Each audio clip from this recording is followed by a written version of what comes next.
Celakalah kamu, hai ahli-ahli Taurat dan orang-orang Farisi. Hai kamu orang-orang munafik, karena kamu menutup pintu-pintu kerajaan surga di depan orang. Sebab kamu sendiri tidak masuk dan kamu merintangi mereka yang berusaha untuk masuk. Celakalah kamu, hai ahli-ahli Taurat dan orang-orang Farisi. Hai kamu orang-orang munafik, sebab kamu menelan rumah janda-janda sedang kamu mengelabui mata orang dengan doa yang panjang-panjang. Sebab itu kamu pasti akan menerima hukuman yang lebih berat. Celakalah kamu, hai ahli-ahli Taurat dan orang-orang Farisi. Hai kamu orang-orang munafik, sebab kamu mengarungi lautan dan menjelajah daratan untuk mentobatkan satu orang saja menjadi penganut agamamu, dan sesudah ia bertobat, kamu menjadikan dia orang neraka, yang 2 kali lebih jahat daripada kamu sendiri. Celakalah kamu, hai pemimpin-pemimpin buta yang berkata, bersumpah demi bait suci, sumpah itu tidak sah, tetapi bersumpah demi emas bait suci, sumpah itu mengikat. Hai kamu orang-orang bodoh dan orang-orang buta, apakah yang lebih penting, emas atau bait suci yang menguduskan emas itu? Bersumpah demi mezbah, sumpah itu tidak sah, tetapi bersumpah demi persembahan yang ada di atasnya, sumpah itu mengikat. Hai kamu orang-orang buta, apakah yang lebih penting, persembahan atau mezbah yang menguduskan persembahan itu? Karena itu barang siapa bersumpah demi mezbah, ia bersumpah demi mezbah dan juga demi segala sesuatu yang terletak di atasnya. Dan barang siapa bersumpah demi bait suci, ia bersumpah demi bait suci dan juga demi dia yang diam di situ. Dan barang siapa bersumpah demi surga, ia bersumpah demi tahta Allah dan juga demi dia yang bersemayam di atasnya. Dalam perikop yang kita dengar hari ini, Yesus menyerukan celakalah untuk mengungkapkan ketidaksetujuannya dengan sikap-sikap yang dibuat oleh kaum Farisi, imam-imam kepala, dan para ahli Taurat. Kecaman Yesus terhadap kemunafikan mereka ini ternyata lebih keras daripada kecamannya terhadap sikap dan tindakan mereka yang menolaknya, yang mencobanya, dan ingin membunuhnya. Mengapa? Yesus mengecam orang-orang itu karena mereka tidak mempunyai integritas.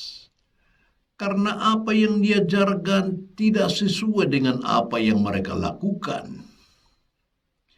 Padahal mereka ini adalah pemuka-pemuka masyarakat. Orang-orang yang tingkah lakunya dijadikan pedoman hidup oleh masyarakat. Yesus mengecam orang-orang itu karena sebagai pemimpin, mereka justru menyalahgunakan wewenang yang mereka miliki untuk memeras rakyat dan meraup keuntungan besar bagi diri sendiri.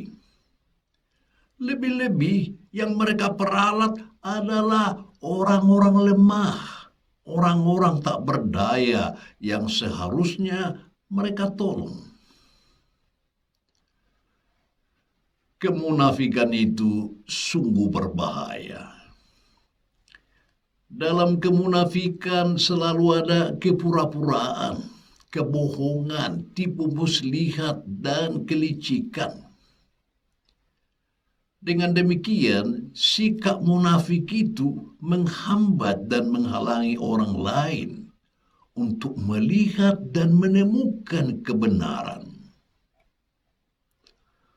Orang munafik mempunyai penampilan luar yang selalu baik. Rajin berdoa dan beribadah, pandai mengutip ayat kitab suci, pandai berkata-kata bijak, dan lain-lain. Tetapi hatinya penuh perasaan, niat, dan rencana-rencana jahat. Tetapi dalam kaitannya dengan hidup keagamaan, orang-orang munafik menghayati aktivitas keagamaannya hanya sebatas kewajiban saja. Apa yang dirayakannya hanya berhenti sebagai ritual, tidak menjadi daya rohani yang mentransformasikan sikap dan tindakan. Dua-dua mereka hanya sebatas di bibir saja. dan paling pol sampai pada tataran kognitif, tetapi tidak sampai di hati, apalagi dihayati dalam perilaku sehari-hari. Sikap seperti ini sangat mungkin menjadi penghalang bagi orang lain untuk datang kepada Tuhan dan yang ingin mencari kebenaran. Sebab orang akan mudah tergoda untuk berpikir, buat apa saya berdoa ke gereja dan membaca kitab suci? Wong mereka yang rajin ke gereja, berdoa, dan pandai menguraikan kitab suci saja, hidupnya tidak baik, suka membicarakan dan menjelek-jelekkan orang lain, berlaku tidak adil, korupsi, dan lain-lain. Lalu apa yang bisa kita ambil untuk diri kita sendiri dari semua kecaman Yesus ini? Sebagai pengikut Yesus Kristus, kita diajak untuk menjauhkan diri kita dari sikap munafik, sikap berpura-pura. Hendaknya kita menjadi pribadi yang mempunyai integritas. Dan ini sejalan dengan cita-cita pemerintah saat ini yang mengedepankan pendidikan karakter agar tercipta masyarakat yang berintegritas. Apa yang kita lakukan? Mari kita tanggalkan sikap munafik. Mari menjadi pribadi yang memiliki keselarasan dalam berbuat dan berkata-kata.